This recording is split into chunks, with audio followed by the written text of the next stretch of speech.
El lunes 12 de octubre, veamos qué ocurre en Estados Unidos. Comenzó el proceso de confirmación de la jueza Amy Coney Barrett, postulada por el presidente Trump a la Corte Suprema. La pandemia de COVID-19 marcó el tono del día en la Comisión Judicial del Senado. La meta de los republicanos es confirmarla antes de las elecciones del 3 de noviembre, para lo que tienen solo 22 días. El presidente Trump los usará para hacer campaña y ordenó a sus asesores programar actos de campaña sin interrupción hasta entonces, a pesar de seguir convaleciente de COVID-19. Y haremos recorrido por las más recientes encuestas, fallos judiciales y controversias en medio de la disputa por la presidencia entre Donald Trump y el ex vicepresidente Joe Biden. Y ahora, por supuesto, que nos vamos directo a las noticias.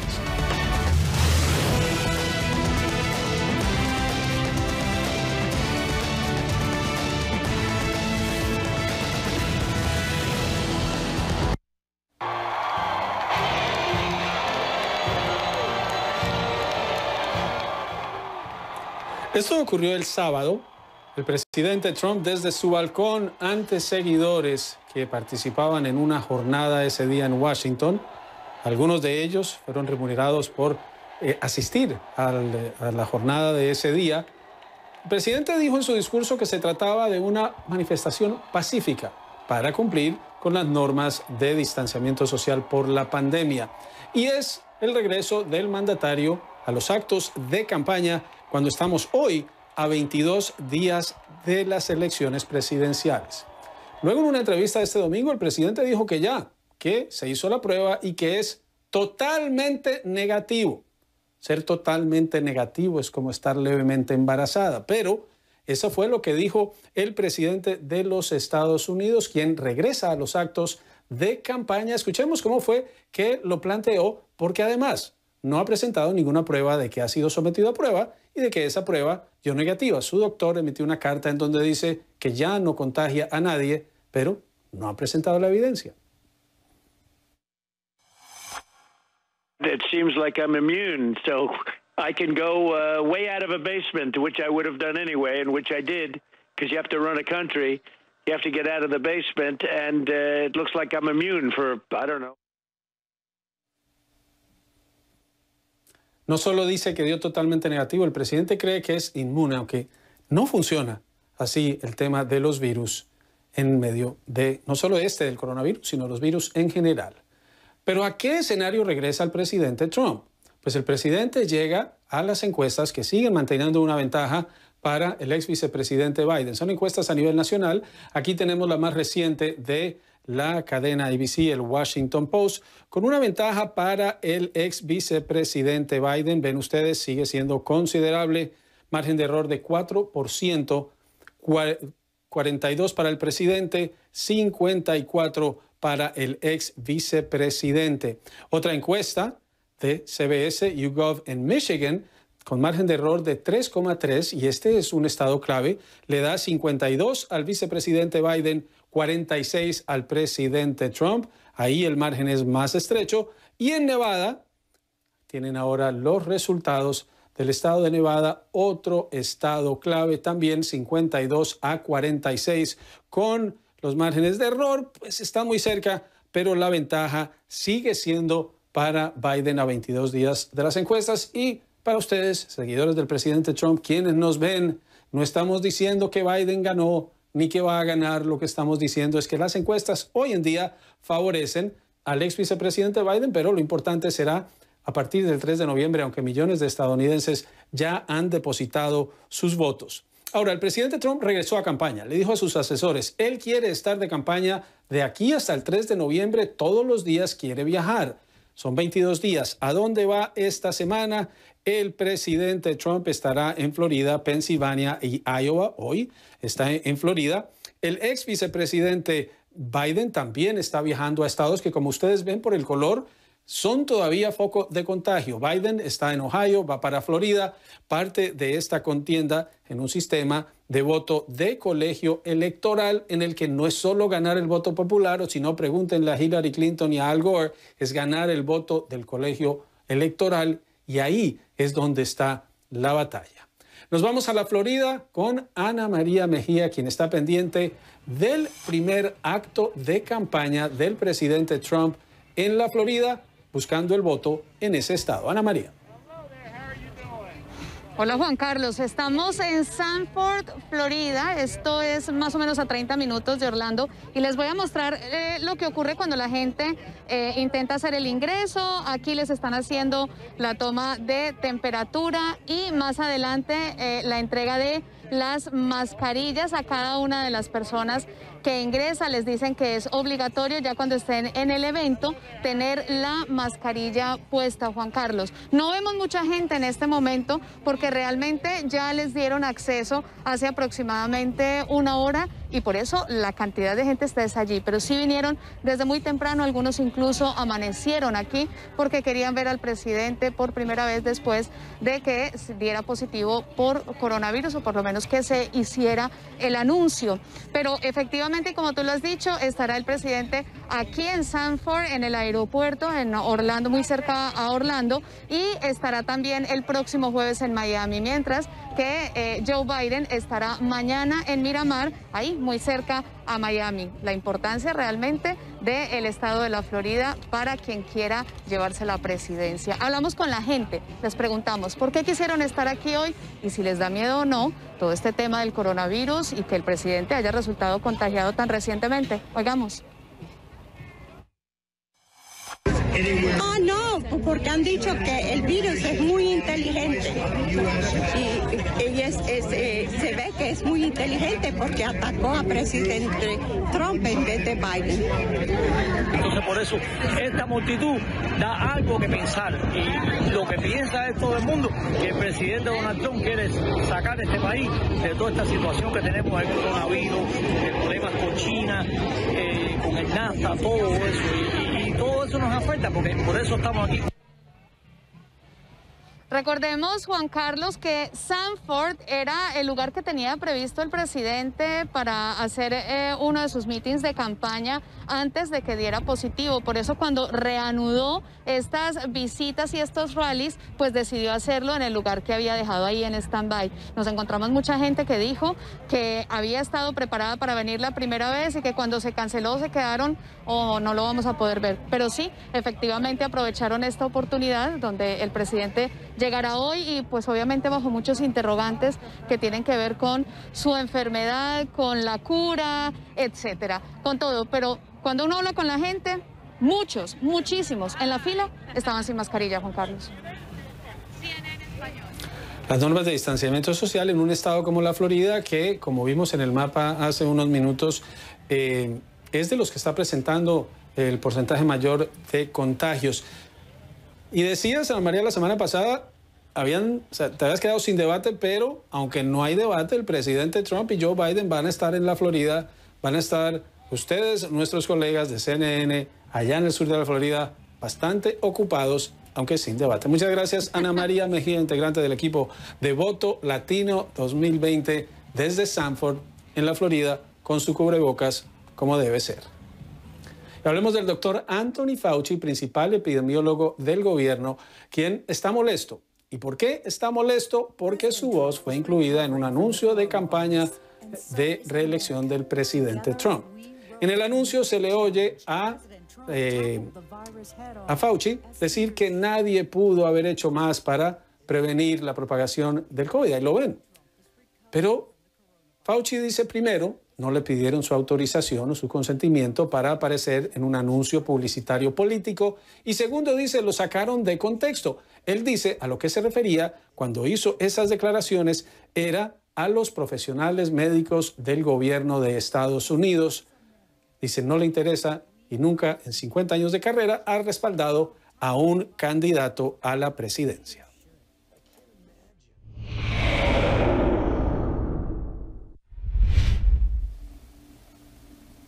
Comenzó la audiencia de confirmación, el proceso de 4 días en la que la jueza federal de la Corte de Apelaciones del Séptimo Circuito testificará ante los integrantes de la Comisión Judicial del Senado.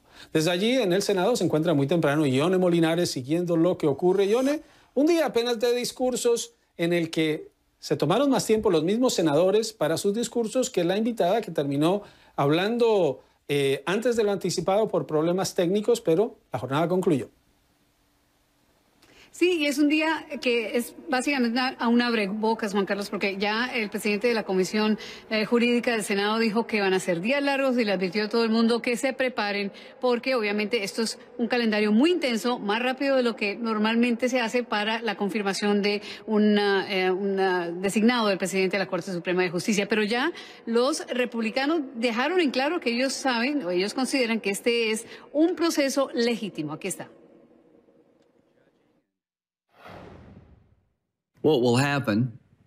Lo que sucederá es que mis colegas demócratas dirán que esto nunca se ha hecho, y tienen razón en eso.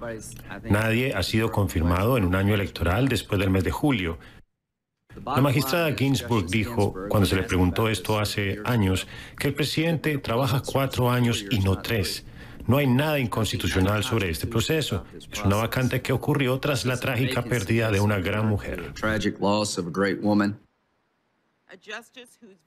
Pero los demócratas han insistido que en este momento ya hay estadounidenses votando y que a este punto debería respetarse más bien la voluntad de los votantes independientemente de lo que pase y esperar hasta después del 3 de noviembre. Obviamente los republicanos no lo creen así. Más bien los demócratas lo que han hecho, Juan Carlos, es definir la línea de ataque en los próximos días. ¿Qué está? Healthcare coverage. La cobertura de salud para millones de estadounidenses está en juego con esta nominación. El presidente ha prometido nominar a jueces que voten a favor de desmantelar esa ley. Y cuando nominó a la jueza Barrett para ocupar el puesto de Ginsburg, el presidente dijo que eliminar la ley de salud asequible sería, y lo cito, una gran victoria para Estados Unidos. Y por eso los demócratas se mantuvieron disciplinados en mantener precisamente esa línea de ataque. Esto es una nominación, una designación de parte del presidente Trump que busca acabar con la ley de salud. Lo vieron en las fotos que llevaron los senadores para mostrar historias de personas que se han beneficiado con la ley de salud, que ahora, a partir después de las elecciones, va a recibir argumentos en la Corte Suprema de Justicia para decidir la suerte de lo que queda esencialmente de la ley de salud. Y esto en medio, Juan Carlos, de un presidente Trump bastante activo en Twitter, muy pegado, digamos, de lo que se conoció de la primera parte de estas audiencias. El presidente dice, ¿para qué seguir con esto? Pongamos esto ya, sometámoslo a voto en el Pleno. Pero hoy el presidente de la Comisión Jurídica dijo que no, que el proceso va a seguir como debe ser. Es que esto es un tema electoral. Y hablando de elecciones, Juan Carlos, una de los miembros de la Comisión Jurídica es la senadora Kamala Harris, que tiene una particular posición aquí porque es candidata y también es una de las senadoras que está en el proceso de confirmar a Amy Coney Barrett. Y eso fue lo que dijo la senadora Harris, hablando por todo lo contrario, que para ellos esto es un proceso ilegítimo. Aquí está. Senate Republicans have made it crystal clear. Los republicanos del Senado han dejado muy claro que acelerar la nominación para la Corte Suprema es más importante que ayudar y apoyar a los estadounidenses que están sufriendo por una pandemia mortal y una crisis económica devastadora. Sus prioridades no son las mismas de los estadounidenses, pero por el momento ellos tienen la mayoría y por eso estamos aquí.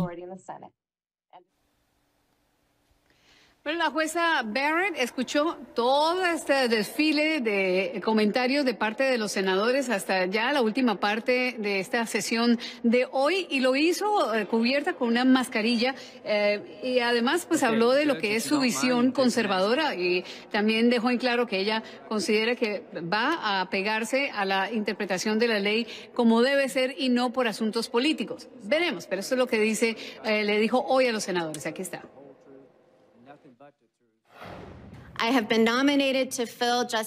He sido designada para ocupar el puesto de Ginsburg, pero nadie tomará su lugar.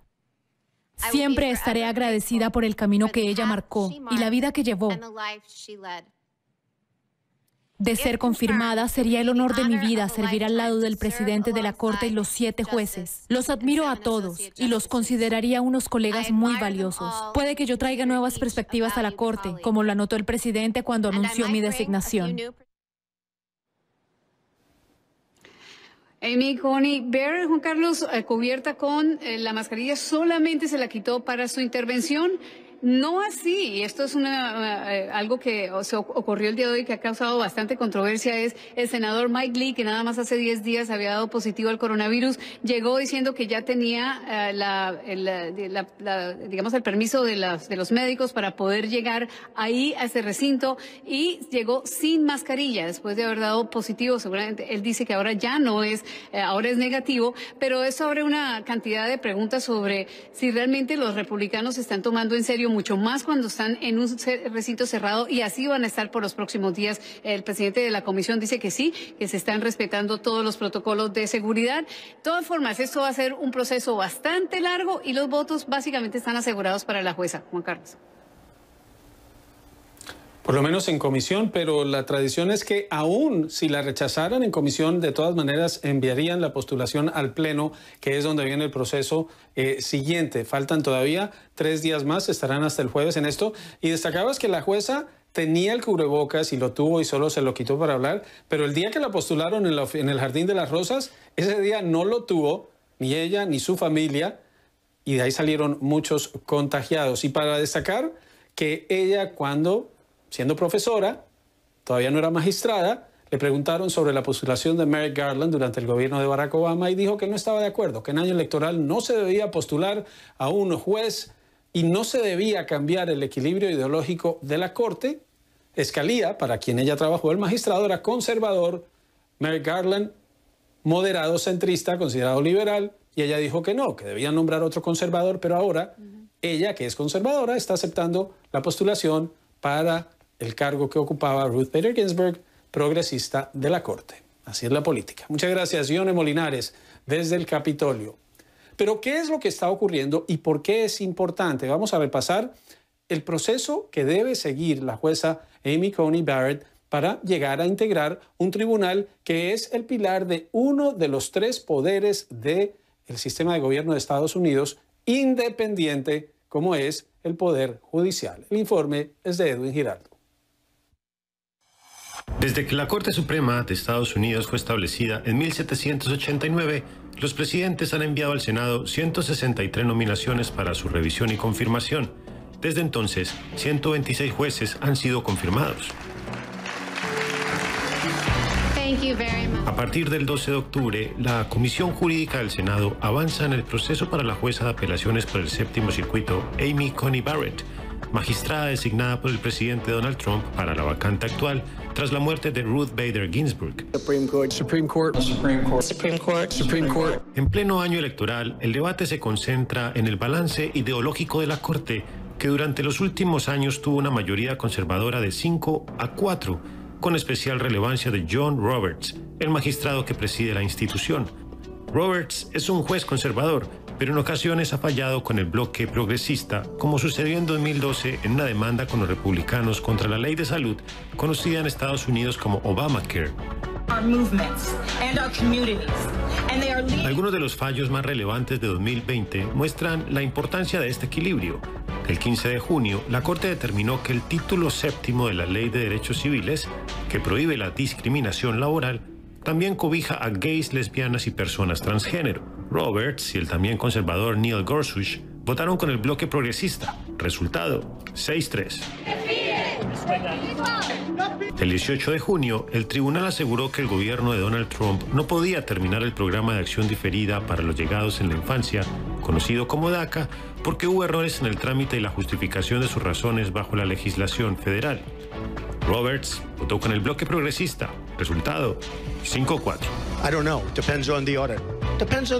El 9 de julio, la Corte emitió 2 fallos sobre las finanzas del presidente Trump, tema central en la actual campaña electoral. Determinó que el presidente no puede retener indefinidamente datos financieros y de su declaración de renta en relación con una investigación sobre presuntos pagos en acuerdos de silencio en 2016. Asimismo, bloqueó temporalmente a los investigadores del Congreso para obtener sus datos financieros y envió un mensaje claro. El presidente de Estados Unidos no es inmune a las investigaciones, ni está por encima de la ley. En ambos casos, el resultado fue 7-2. Sin la jueza Ruth Bader Ginsburg, el bloque progresista del tribunal quedó con 3 jueces. De ser ocupada esa vacante por la magistrada Amy Coney Barrett, la Corte quedaría con 6 conservadores y 3 progresistas. Y como todos los nombramientos son vitalicios, esto podría marcar por décadas el tono de la Corte Suprema, última instancia judicial en Estados Unidos y uno de los 3 pilares del sistema de gobierno del país. Si la Corte Suprema determina que algo es inconstitucional, una ley, por ejemplo, no puede entrar en vigor. Entonces el Congreso tiene que cambiarla para que pueda ser legislación válida. Nos vamos a la pausa. Al regresar, en Estados Unidos ya hay millones de personas que han votado y van a seguir votando. Veremos cuál es el panorama y qué ocurre desde hoy en Georgia. No se vayan.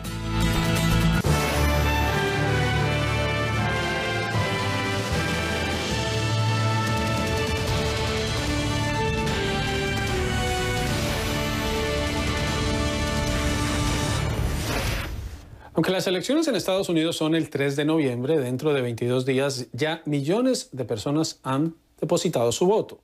Números mucho más altos de lo que se vieron en 2016 y otros comicios. Veamos el informe de Michael Roas sobre cómo avanza esa votación. Más de 5.400.000 estadounidenses han votado anticipadamente en las elecciones presidenciales, según una encuesta de CNN y Edison Research, con datos de funcionarios electorales en 31 estados. I thought it was very important that I vote in person because I've heard so much about the mail. And I want to be sure my vote counts. De esos votos, más de 3 millones provienen de los 11 estados más disputados. Instead of 3 hours today, it might be 7 or 8 on November 3rd. So I wanted to get it done in the most convenient way possible.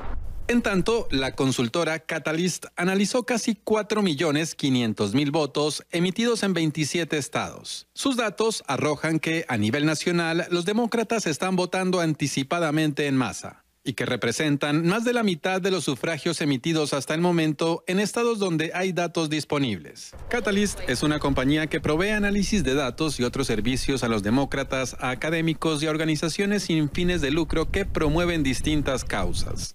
Los republicanos, de acuerdo con Catalyst, representan aproximadamente una cuarta parte de los votos emitidos hasta ahora. Estos números dan una idea sobre quién votará antes del 3 de noviembre en Estados Unidos, pero no por quién votarán. O sea, no predicen el resultado de la contienda electoral si se tiene en cuenta que las encuestas muestran que los republicanos prefieren votar en persona el día de las elecciones, en lugar de hacerlo de manera anticipada. Estos más de 5.400.000 votos anticipados representan una pequeña fracción del número de sufragios que se emitirán en 2020. En 2016, Donald Trump y Hillary Clinton recibieron alrededor de 130 millones de votos combinados. Algunos estados han reportado cifras récord en el número de solicitudes y devoluciones de boletas electorales. En la Florida, donde las campañas de Trump y Biden han redoblado esfuerzos para conquistar al electorado hispano, aproximadamente el 9% de los votos anticipados corresponden a votantes hispanos. Hace 4 años, en este punto de la contienda electoral, la cifra era de aproximadamente 6%. Carolina del Norte también ha registrado un aumento significativo en el voto anticipado de la población negra, que representa alrededor del 17% de los sufragios emitidos. En 2016, cuando faltaba menos de un mes para las elecciones, los votantes negros representaban alrededor del 10% en este estado. Michael Roa, CNN, Atlanta. Los estados en donde se vota de manera anticipada se puede mandar por correo, se puede llevar al puesto de votación o se puede ir a las urnas desde el día en que se abra. Georgia, estado clave, abrió su votación anticipada hoy. Gustavo Valdés tiene los detalles de este primer día de elecciones. Juan Carlos, las puertas de State Farm Arena se abren nuevamente desde marzo, cuando se suspendió la temporada de básquetbol y se suspendieron los conciertos que generalmente se realizan en este lugar, pero ahora se convierte en un lugar de votación anticipada para los residentes del condado de Fulton, que incluye la ciudad de Atlanta. Esto fue algo que los dueños del equipo de básquetbol, los Atlanta Hawks, decidieron hacer para facilitar el voto luego de que durante las primarias en el verano hubo problemas, retrasos, casillas, lugares que no estuvieron abiertos. Así que esta fue una medida para tratar de resolver esos problemas, aunque hay que decirlo, esta mañana se retrasó la votación en este lugar por aproximadamente una hora, dicen que debido a problemas técnicos con las máquinas para votar. Las largas filas que se vieron en este lugar se repitieron en varias partes, no solamente de la ciudad de Atlanta. Cuando fui a votar al lugar que me corresponde, no lo pude hacer porque tenía que regresarme a trabajar. Como puedes ver, las filas estaban también bastante largas y esto, tenemos entendido, fue una situación que se vio por todo el estado, en todas las ciudades de Georgia, que se convierte en el estado más reciente en comenzar votación anticipada y donde el creciente número de votantes latinos pudiera tener un gran impacto en esta próxima elección. Ahora tenemos más de 250,000 latinos ya registrados para votar en el estado de Georgia. El gobernador ganó solamente por menos de 50,000 votos. El voto latino puede decidir las elecciones estatales y también locales aquí en el estado de Georgia. Y hemos recibido bastantes llamadas sobre el proceso para votar por correo. Muchos latinos sí están votando por correo. Como yo ya voté por correo y ya fue aceptada, ya sé que mi voto contó. Pero también muchas personas quieren votar en persona. Los votantes pueden llevar a cualquier persona que ellos escogen para ayudarles a traducir en todo el proceso para votar, incluyendo votando en las máquinas. Y Juan Carlos, información recibida por CNN hasta el viernes pasado indican que millones de personas ya han votado anticipadamente, rompiendo récords en algunas partes. Esto no significa que algún candidato tenga una ventaja sobre el otro, simplemente que muchas personas quieren asegurarse que su voto sea contado, dada la controversia que ha existido alrededor no solamente de la votación en persona a consecuencia de la pandemia. Como puedes ver, no podemos entrar en esta ocasión al lugar de votación por cuestiones de seguridad y también por las dudas que se han levantado, especialmente por parte del presidente Donald Trump, de poder votar vía correo. Vamos a ver qué es lo que sucede. El número de personas que votarían anticipadamente se espera que aumenten, ya que para el fin de esta semana todos los 50 estados del país y el Distrito de Columbia, que es la capital del país, Washington, podrán votar de manera anticipada, Juan Carlos. Muchas gracias, Gustavo. Gustavo Valdés desde Georgia. Nos vamos a la pausa. Al regresar, lo que dijo el senador Lindsey Graham, quien lucha por mantener su escaño en el Senado, en un debate sobre cómo pueden triunfar los jóvenes negros e inmigrantes en Carolina del Sur. En instantes, vamos a Nueva York con Gilbert Vega, quien reporta sobre el impacto de medidas impuestas por el rebrote de COVID-19 en ese estado y que llevaron a protestas de residentes que aseguran sentirse discriminados por las restricciones. Le estoy pidiendo a cada afroamericano que mire mi historial.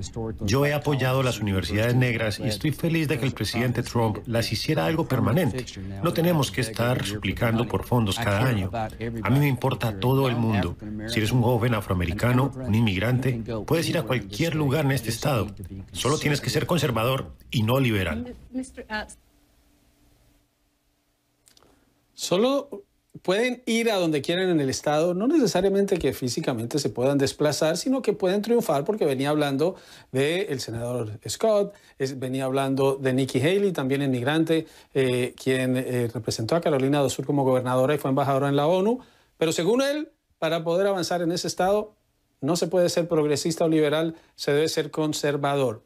Pero un liberal, un candidato al Senado, está con la posibilidad de retirar a el senador Graham del Senado. ¿Por qué? Jamie Harrison, el rival demócrata de Graham, acaba de recaudar en este último trimestre $57 millones en aportes para su contienda. Es la cifra más alta recaudada por un candidato al Senado de cualquier partido en cualquier año. Jamie Harrison, en un fuerte debate, le reclamó a Graham, quien se negó a someterse a una prueba de COVID-19 antes del debate, modificaron las reglas, y tampoco quiso hacerlo antes de comenzar hoy las audiencias de confirmación de la jueza Amy Coney Barrett para la Corte Suprema de Justicia. Y vean este video. Mark Meadows es el secretario de la presidencia, el enlace del presidente Trump con el Congreso. Estuvo hoy en el Senado para la audiencia de confirmación de la jueza Barrett y se acercó para hablar con los periodistas. Cuando se acercó, se quitó la máscara para hablar, pero los reporteros le dijeron que no, que con máscara, que se la dejara. Pues veamos qué fue lo que hizo Mark Meadows ante el pedido de los colegas. That way I can take this off the top. Well, I'm more than 10 feet away. I'm not going to talk through that. Se fue. Era así. Como vieron, cuando le dijeron que sin máscara no, se la quitó y se fue. Mark Meadows, quien además, como secretario de la presidencia, organizó un matrimonio, el de su hija, en Georgia, sin respetar las medidas de distanciamiento social. ¿Y por qué es importante eso? Porque los funcionarios del gobierno son los que envían la señal de cómo funcionan, cuál debe ser la conducta para prevenir el contagio. Pero repasemos las cifras en Estados Unidos. Ya este país llega a 7.792.800 casos de COVID confirmados y las muertes se acercan a las 215.000. Un nuevo modelo predice que si se sigue bajo este mismo ritmo, para febrero podrían ya superarse las 400.000 muertes por COVID-19 en este país. Vamos a Nueva York, donde no cesa la controversia por las restricciones que quiere imponer el gobierno y que ha impuesto para evitar que aumente el contagio de COVID-19. Gilbert Vega tiene los detalles. Gilbert, protestas, molestia, pero cifras concretas. Juan Carlos, incluso han acudido algunos grupos a las Cortes Federales para impedir que se implementen esas normas por parte del gobernador Andrew Cuomo. No lo lograron porque las Cortes rechazaron esas demandas, una que presentó la diócesis de Brooklyn, y también un grupo que representa a la comunidad yacídica judía, esto en Brooklyn. Y es que lo que dice el gobernador Juan Carlos es que los rebrotes de coronavirus en todo el estado de Nueva York continúan siendo una preocupación. Lo que pasa es que la tasa de contagios en el estado está alrededor del 1%, pero si se tiene en cuenta estas zonas, Juan Carlos, donde hay altos contagios, especialmente allí en Brooklyn, también el gobernador habla de la zona que se llama el Hudson Valley y también el oeste de Nueva York, la tasa de contagios es del 5,7%. Y ha dicho el gobernador, esto lo dijo esta mañana, lo dijo el fin de semana también en una comunicación telefónica con los medios de comunicación, pues que lo que más le preocupa es justamente estas áreas donde está la comunidad judía hasídica, porque el mayor número de hospitalizaciones pues proviene justamente de estas comunidades. Y él dice que entiende que se trata pues de ceremonias religiosas, que el pedido que están haciendo ellos es pues cumplir simplemente con digamos, con sus tradiciones y demás, pero dice que esto está poniendo en peligro la vida humana y el número pues, de hospitalizaciones está afectando no solamente a estas comunidades, sino que el virus se puede extender a otras comunidades. Y él ha dicho que lo que va a tener que hacer es que se maneje como se hizo, digamos, con los restaurantes, de implementar a través de funcionarios de la policía estatal y demás, pues que se cumpla con estas normas. Él explicó cómo durante esta época más fuerte de la pandemia se hicieron 100.000 visitas y se tomaron alrededor de 1.500 acciones policiales en contra de negocios y otro tipo de establecimientos que no cumplieron las normas. Y él dice que va a tener que hacer lo mismo, pues justamente con estas comunidades. Y justamente, pues lo que ha dicho la ciudad de Nueva York a través de su cuenta de Twitter, del alcalde Bill de Blasio, es que durante el fin de semana se realizaron 62 citaciones y se pusieron más de $150.000 en multas, esto durante el viernes, y durante, obviamente, los cierres y restricciones que se tuvieron que imponer, y que 5 de esas digamos, sanciones fueron emitidas a las congregaciones religiosas. El alcalde ha dicho que esas multas pueden ir desde $15.000 por día para las personas que no, digamos, cumplan con las normas de no reunirse en grupos grandes, especialmente en ciertas concentraciones, y también $1.000 para personas que no cumplan con el distanciamiento social. Y es que hay que ver, Juan Carlos, la preocupación que hay a nivel de todo el país.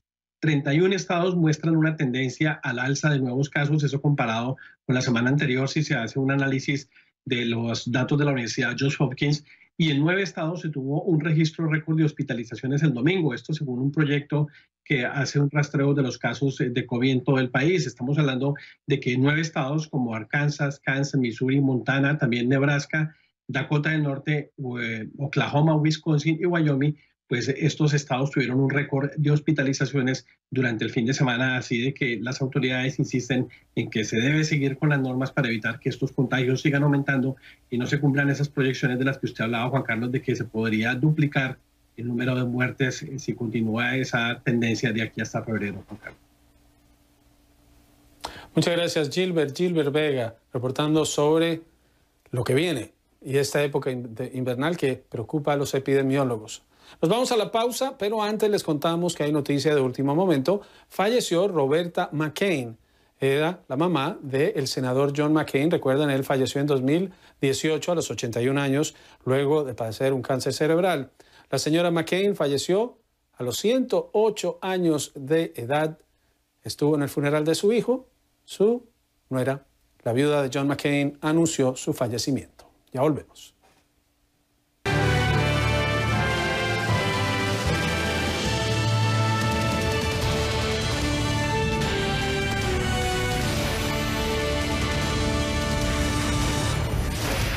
Y les decíamos, una de las estrategias de los republicanos y del presidente Trump en estas elecciones es ir a los tribunales.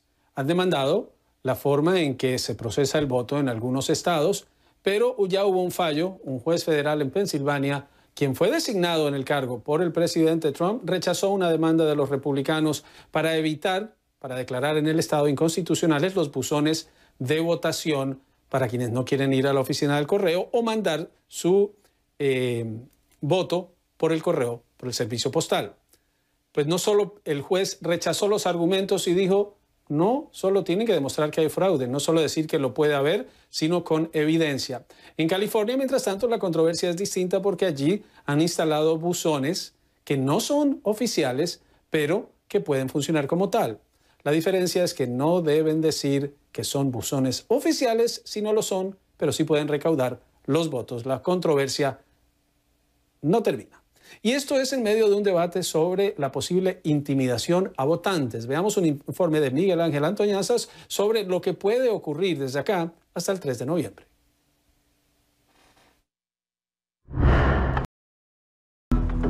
En Estados Unidos, la televisión y las redes sociales han mostrado el despliegue de individuos fuertemente armados sin ningún tipo de autoridad legal en manifestaciones o cerca de instituciones y edificios oficiales.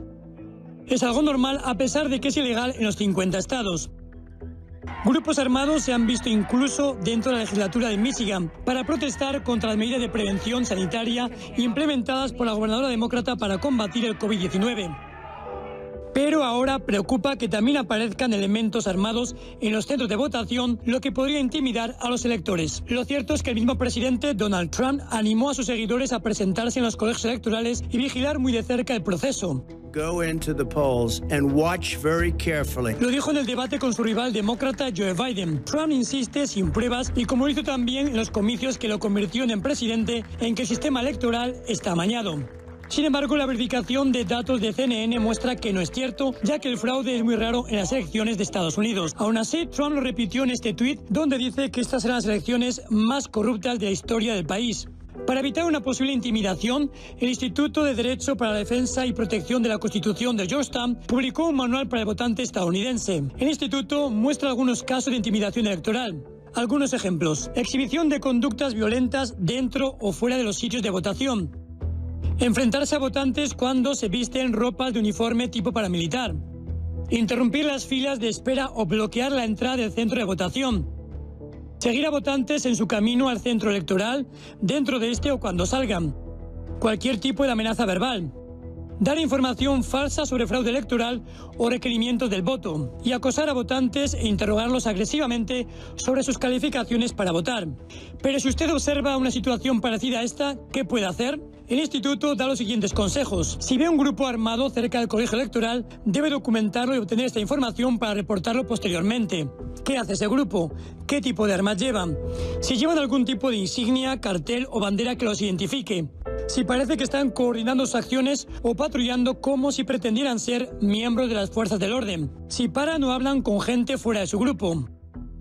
Y también hay que notar si hay ciudadanos que se han marchado del centro electoral sin votar después de ver o hablar con estos grupos, porque sería la prueba de que se ha producido una intimidación y se ha violado el derecho constitucional del voto, lo cual está penado por leyes federales. Miguel Ángel Antoñanzas, CNN, Atlanta. En instantes, lo que ustedes nos dijeron en redes sobre el proceso de confirmación de la jueza Amy Coney Barrett para ocupar la vacante que dejó la magistrada Ruth Bader Ginsburg en la Corte Suprema de Justicia. La pregunta de hoy tiene que ver con las audiencias que comenzaron este lunes en la Comisión Judicial. El paso inicial para confirmar a la jueza Amy Coney Barrett de la Corte de Apelaciones del Séptimo Circuito como magistrada de la Corte Suprema de Justicia. Fue una jornada de discursos de los senadores y la intervención inicial de la jueza, que empezará a responder preguntas este martes. Veamos lo que ustedes comentaron sobre este proceso de confirmación. Ricardo Alcides dice: una mujer a favor de la vida, los valores y familia. Muy buena elección. Mieres Fernando dice: ¿el presidente es elegido por 3 o 4 años? Pregunto a quienes dicen que no puede nominar a la jueza en año electoral. Es por 4 años, pero el debate, Fernando, es porque los republicanos dijeron que no se hacía en año electoral. Francisco Vilches: nada bueno, Trump tendrá carta libre para seguir su injerencia en la justicia. Y Josefina Ramírez dice: es tiempo de volver a la realidad. ¿Qué pasó con los impuestos del presidente? De ese tema se sigue hablando. Josefina, son sus comentarios a través de las redes sociales. Llegamos hacia el final de esta entrega de Directo USA. Soy Juan Carlos López y en nombre del equipo técnico y de producción de Directo USA, de CNN Washington, de nuestros colegas en Atlanta, les agradecemos su compañía. Los esperamos, ya saben, mañana en una nueva entrega de Directo USA de CNN. Hasta luego.